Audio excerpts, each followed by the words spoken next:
यीशु मसीह के नाम से आप सब दर्शकों को मैं स्वागत करती हूँ। मैं आशा करती हूँ आप बहुत सारे जो लगातार हर बुधवार को जो प्रोग्राम देख रहे हैं, आपको ज़रूर अपने आत्मिक जीवन के लिए आशीष मिल रहे होंगे और आपकी जो परिस्थिति बदल रहे होंगे। आप दिन प्रतिदिन प्रभु यीशु में आत्मिक उन्नति कर रहे होंगे। ज़रूर आप आशा रखती हूँ कि आपको बहुत फ़ायदा हो रहे होंगे। मैं आशा रखती हूँ लगातार इसी तरह से फ़ायदा होते रहे। चलिए हम आज एक भजन जो बहुत साधारण नामधारी, जो ज़्यादा आत्मिक जीवन में दिलचस्पी नहीं रखते, उन लोग को भी पता है, बहुत मशहूर एक भजन है। लेकिन आज हम उस भजन को, कि दाऊद का ये भजन है, कि उस गहरी अर्थ को समझने का प्रयास करेंगे। तो ये है भजन संहिता 23। इसको चरवाहा का भजन बोलते हैं। चरवाहा का भजन है। यहोवा मेरा चरवाहा है। ये कौन कह रहे? यहोवा मेरा चरवाहा। ये दाऊद राजा बनने से पहले चरवाहा था और वो भेड़ बकरियों को चराते समय वो जो अपना परमेश्वर को गीत के रूप में, भजन के रूप में वो निहारता था। और फिर चरवाहा, एक देखिए वचन में लिखा है, तुम छोटा सा छोटा काम भी ईमानदारी से करोगे तो परमेश्वर तुम्हें धीरे धीरे और तुझे बहुत सारी जिम्मेदारियां देंगे और फिर आपको अधिकारी बनाएंगे हर एक क्षेत्र में। चाहे आप सेकुलर फील्ड में क्यों ना हो या आत्मिक फील्ड में क्यों ना हो, या किसी क्षेत्र में आप अपने जो क्षेत्र है, अपनी जो व्यवसाय है, उसमें हम निपुणता से, ईमानदारी से लगातार करेंगे। ये दाऊद का जीवन में हम देखते हैं, ये एक साधारण चरवाहा था। परमेश्वर ने उन्हें कहाँ से साधारण एक चरवाहा से शुरू करके वो पूरा इज़राइल का बादशाह बना दिया। आज हम देखते हैं जब वो चरवाहा था, वो कैसे अपना भेड़ को चराया करता था। जैसे वो भेड़ को चरवाह के समय, जैसे वो जानता था कि चरवाह का जिम्मेदारी क्या होता है और वो क्या चरवाहा करता है और भेड़ कैसे होते हैं, उनकी ज़रूरत कैसे चरवाहा पूरा करता है, ये अनुभव किया है। इसलिए वो अपनी परमेश्वर को, वो जैसे वो खुद भेड़ है और परमेश्वर वो चरवाहा है, ऐसे उसी रूप में वो अपने परमेश्वर को बयान करता है।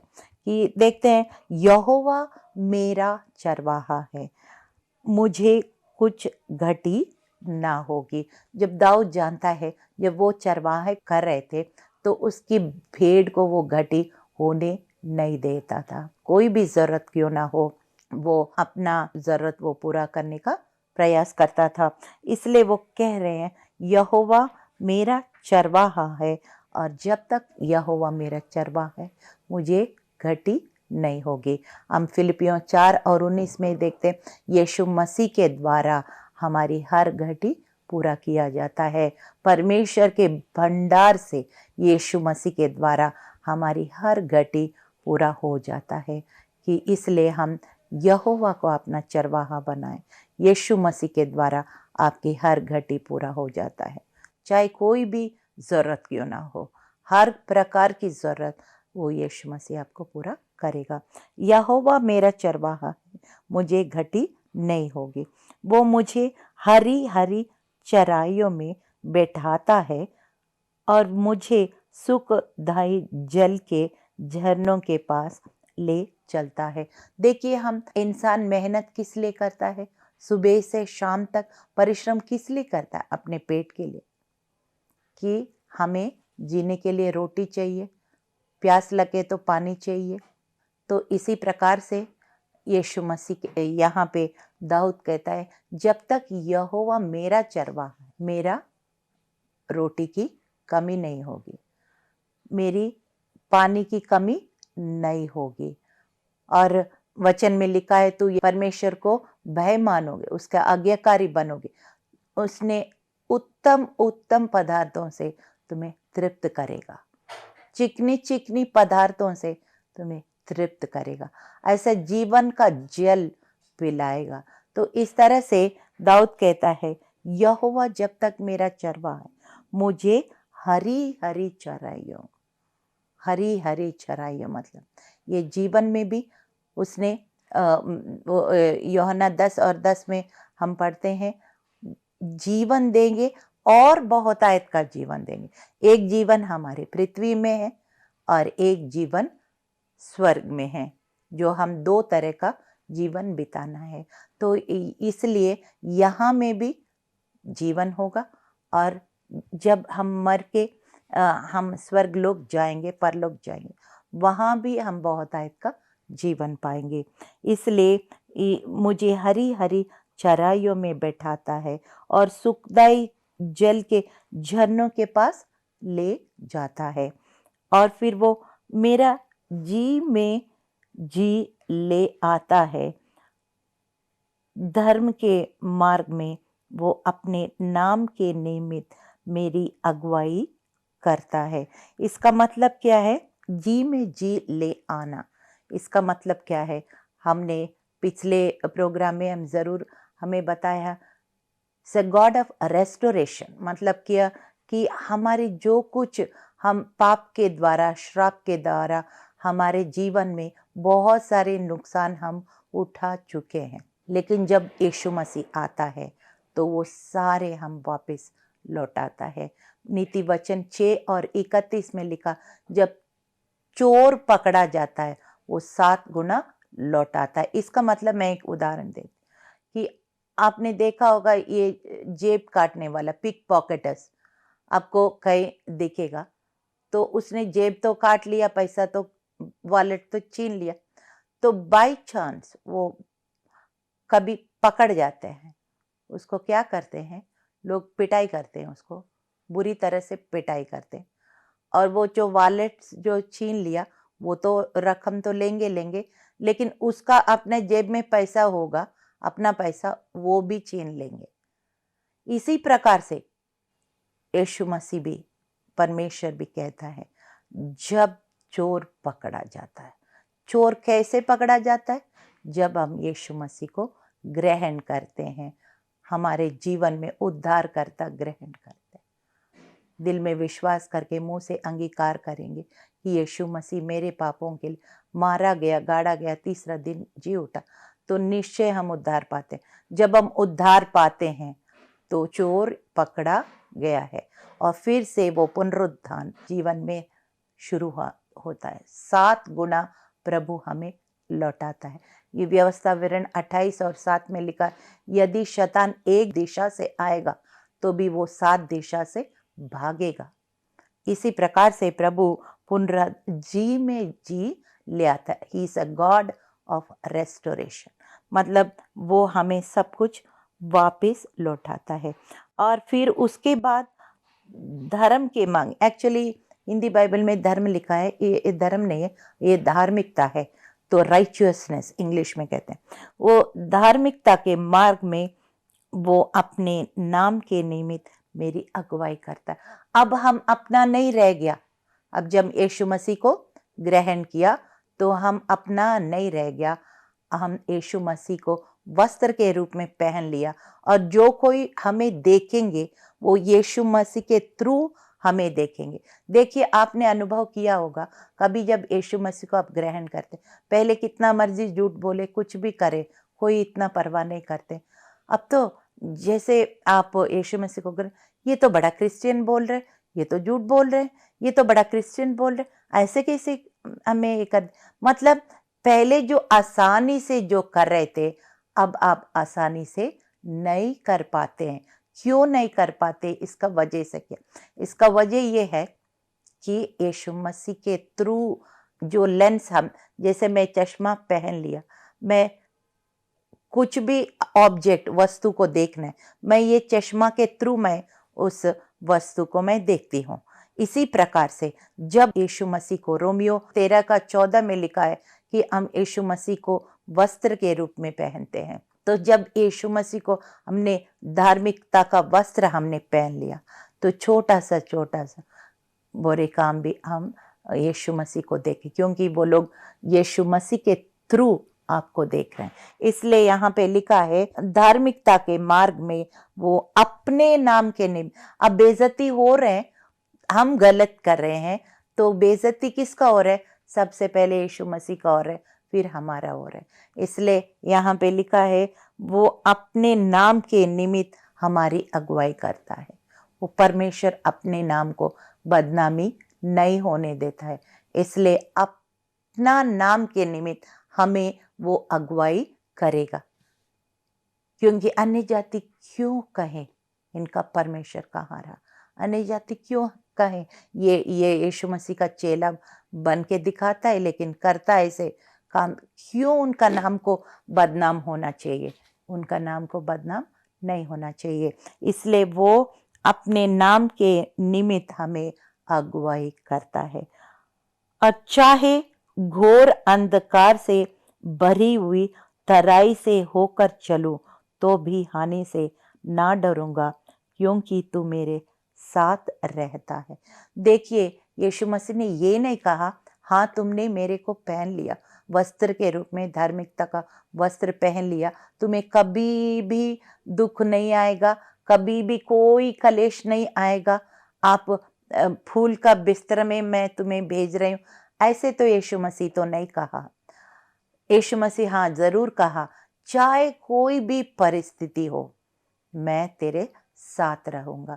एक बार एक दृष्टांत में एक उदाहरण मैं बताती हूँ। एक पोर्ट्रेट मतलब पिक्चर जैसे किसी का घर में देखा मैंने कि ये जो पाद मुद्र ऐसे फुटप्रिंट्स पाद मुद्र देख रहे हैं, और वो व्यक्ति पूछ रहे यीशु मसीह तूने कहा था मैं आपको चला फिरा करता हूँ, और जब मैं मुसीबत में थे आप तो मेरे साथ नहीं थे, 4 पाद मुद्र होना चाहिए लेकिन यहाँ पे 2 ही पाद मुद्र दिखता है, तो आप कहाँ थे? तो यीशु ने कहा तुमने गलत सोचा, वो जो 2 पाद मुद्र जो फुटप्रिंट्स वो जो आप देख रहे हो वो आपका नहीं है, वो मेरा है, क्योंकि मैंने तुम्हें गोद में ले लिया है। कई बार हम जब थोड़ा सा भी मुश्किल आते हैं हम परमेश्वर को सवाल करने लग जाते हैं, हाँ परमेश्वर आप कहाँ रहा, मुझे देख नहीं रहे, आप सुन नहीं रहे। नहीं नहीं, ऐसे नहीं है। वो परमेश्वर उस समय में भी कभी कभी जैसे बच्चे पहली कक्षा फिर परीक्षा फिर पास होके दूसरी कक्षा फिर तीसरी कक्षा, जैसे वो आगे बढ़ते हैं, हमारा मसीह जीवन भी कुछ ऐसा है कि हम कुछ सीख लिया, एक लेवल तक पहुंच गया, कुछ परीक्षा तो जरूर आएगा, उस परीक्षा में हम पास होएंगे, फिर हम दूसरी लेवल में जाएंगे। इसी प्रकार से हमारी आत्मिक जीवन भी आगे बढ़ता है। इसलिए यहाँ पे लिखा है तू घोर अंधकार की तराई से गुजरे तो भी तू हानि से नहीं डरना है। जो हम किसी बात हमें डरने का कारण नहीं होना चाहिए। हम विश्वास करना है कि वो इम्मानुएल, परमेश्वर का एक नाम है इम्मानुएल, यहोवा शम्मा, हमारे साथ रहने वाला, हर समय, दुख के समय, सुख के समय, मुश्किल के समय, खुशी के समय, हर समय, बीमारी के समय, गरीबी के समय या बहुत बड़ी आनंद का समय, हर समय परमेश्वर हमारे साथ है। लेकिन हमको डरना नहीं है, क्योंकि जैसे रात के सुबह आता है ना, बादल, काले बादल के बाद बारिश जरूर आएगा, ऐसे ही हमारे जिंदगी में भी कई मौसम होते हैं, हर मौसम में हम खुशी से रहेंगे और डरना नहीं है, और परमेश्वर हमारे साथ में है, विश्वास करना है, जरूर परमेश्वर आपकी मौसम को बदलने वाला परमेश्वर है। अभी हम देखते हैं, चाहे घोर अंधकार से भरी हुई तराई से होकर चलूं तो भी हानि से ना डरूंगा, क्योंकि तू मेरे साथ है। जब हमें पता है वो साथ में है तो वो हमें फिर डर नहीं लगेगा। तेरे सोटे और तेरे लाठी से मुझे शांति मिलती है। सोटे और लाठी ये क्या दिखाता है कि परमेश्वर कभी कभी हमें क्या करते हैं, सोटे से वो चरवा क्या करते हैं, जब कोई चीज पकड़ना होता है उसको पकड़ के खींचता है, वो शाखा को ऐसे खींचता है, और फिर लाठी से क्या काम करता है कि वो वो भेड़ बकरियों को वो चराने में बहुत मदद होती है। तो ये इस तरह से परमेश्वर हमें ये वचन दिया है, पवित्र आत्मा दिया है, हमें फिर संगति दिया विश्वासियों का, या यीशु का लहू दिया है। बहुत सारे ऐसे हथियार हमें दिया है जो हमारी आत्मिक जीवन को बहुत बलवंत रख सकते, सामर्थ्य रख सकते। तो ये लाठी और सोटी ऐसे ही काम करता है। रास्ते में, यात्रा में, हमें जीवन की यात्रा में हमें ये सारे हथियार हमें काम आता है। इसी प्रकार और फिर 5वां वचन में हम देखते हैं, तू मेरे सताने वालों के सामने मेरे लिए मेज बिछाता है और तू मेरे सिर पर तेल मला है। देखिए, जब हम इससे पहले वचन में हमने पढ़ा है घोर अंधकार, जैसे उस परिस्थिति से गुजरते समय में हम नहीं डरे, हम यीशु की गवाह बने रहें, यीशु को हथियार को बांधे रहें और फिर हम निडर होके आगे बढ़ते चले गया। अब मौसम बदल गया। वही लोग यशायाह 61 और वो 7 में 7वां वचन में लिखा है, जहां तेरे अपमान होता है वहीं मैं दुगना आदर दूंगा। तो इसी प्रकार से यहाँ पे भी लिखा है, तेरे सताने वालों के सामने ही मेज को बिछाता। मेज का मतलब आशीष दूंगा।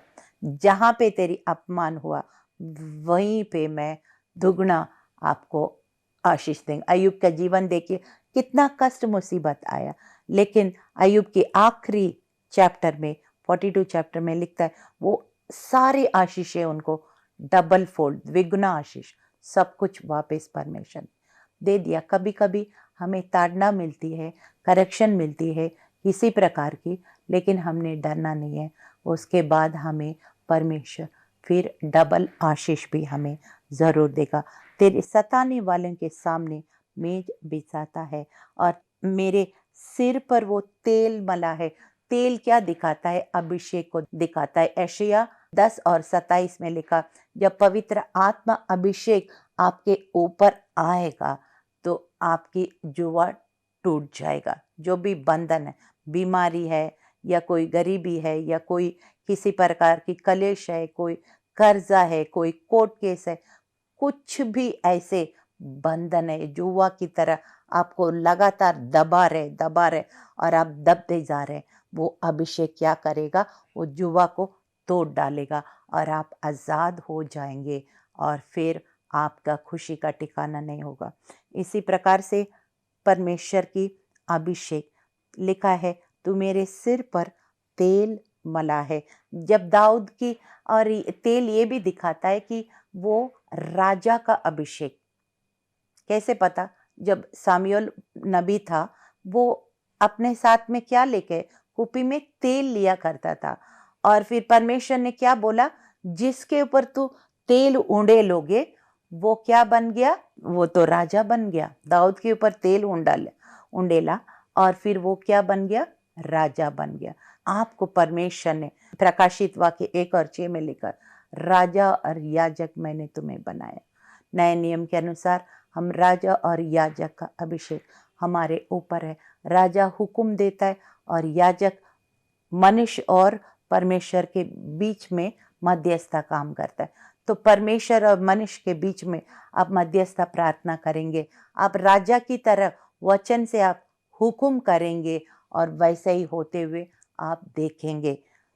और इस प्रकार से लिखा है 5वां वचन में, तू मेरे सिर पर तेल मला है, मेरा कटोरा उमड़ रहा है।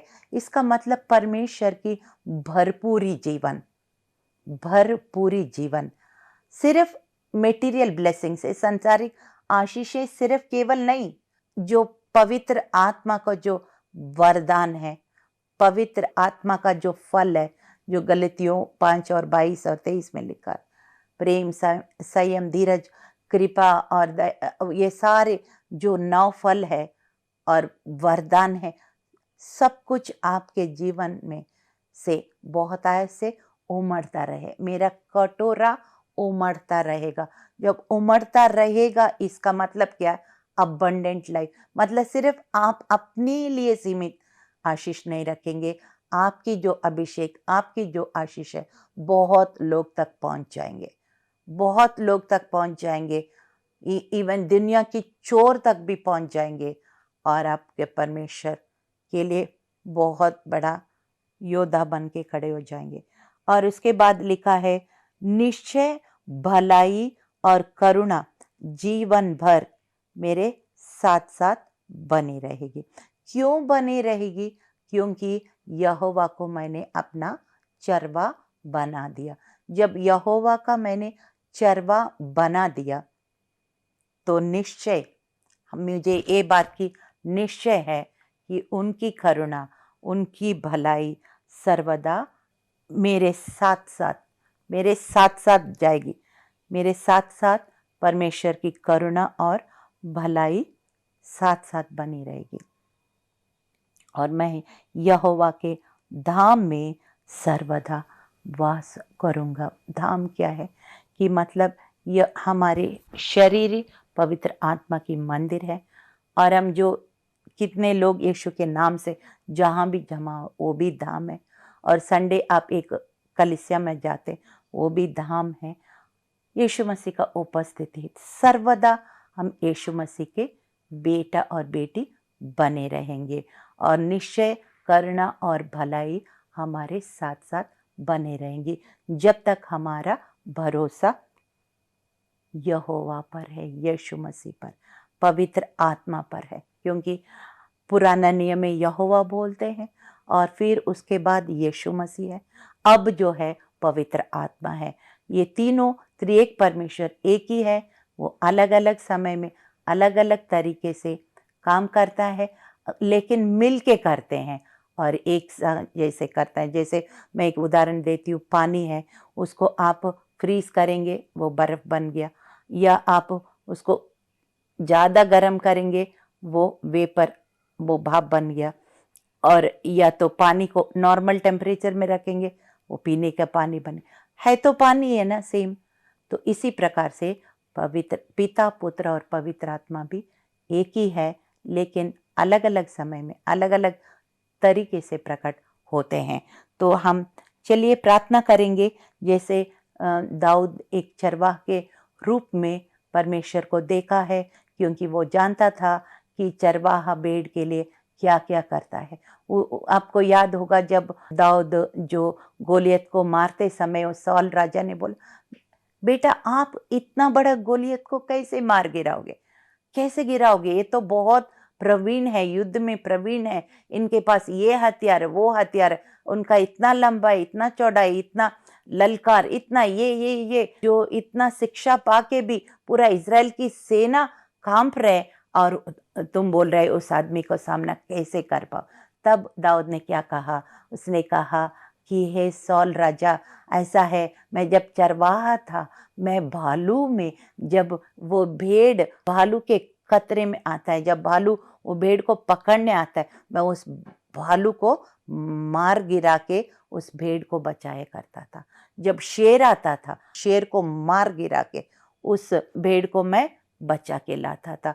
तो ये जो गोलियत है, ये भालू और शेर से कोई बड़ा बात नहीं है, उनकी जैसा ही है। जब मैं भालू और शेर से उस भेड़ को बचा सकता है, इजरायली सेना को भी मैं इस गोलियत के सामने से मैं बचा सकता हूँ। तब साल राजा ने उसने बोला, हाँ चलो ठीक है तुम जाओ, मगर ये कवच ये सब ऐसे से करके आगे कहानी आप जानते हैं। तो इस प्रकार से दाऊद जैसे यहोवा को अपने चरवा का रूप में देखा है। हम और लिखा है, अच्छा चरवाहा अपने भेड़ों के प्रति प्राण देता है। तो हम भेड़ के नाई भटक गए थे, अपने रास्ते चुन के अलग हुए थे परमेश्वर से, लेकिन वो अच्छा चरवाहा बन के हमारे लिए अपना प्राण दे दिया है। तो हम भी उस प्राण का कीमत को समझे और फिर हमेशा के लिए समझे और इस उद्धार को जो हमें मिला है आखिरी तक डरते हुए कांपते हुए बना के रखे। जैसे पौलुस कहते हैं गलतियों के किताब में कि तू अपना उद्धार तो मिला है, लेकिन उस उद्धार को डरते कांपते हुए आखिरी तक हम बना के रखना है। चलिए प्रार्थना करते हैं। हे परमेश्वर, हम धन्यवाद करते हैं, हमने आज भजन संहिता 23 का जो चरवाहा का भजन को हमने पढ़ लिया है, समझ लिया है परमेश्वर। और जैसे दाऊद अपना परमेश्वर को, यहोवा को चरवाहा के रूप में देखा, हम भी प्रभु अपने यीशु मसीह को प्रभु जी अपना अच्छा चरवाहा जो हमारे लिए प्राण दे दिया है प्रभु, हम उनकी कीमत को हम समझने पाए और लगातार आखिरी दम तक हम इस कीमत को समझते रहें और उनके लिए वफादार रहें प्रभु, और उनके गवाह बने रहें, उनकी महिमा का कारण बने रहें, उनकी आशीष का वारिस ठहरे रहें।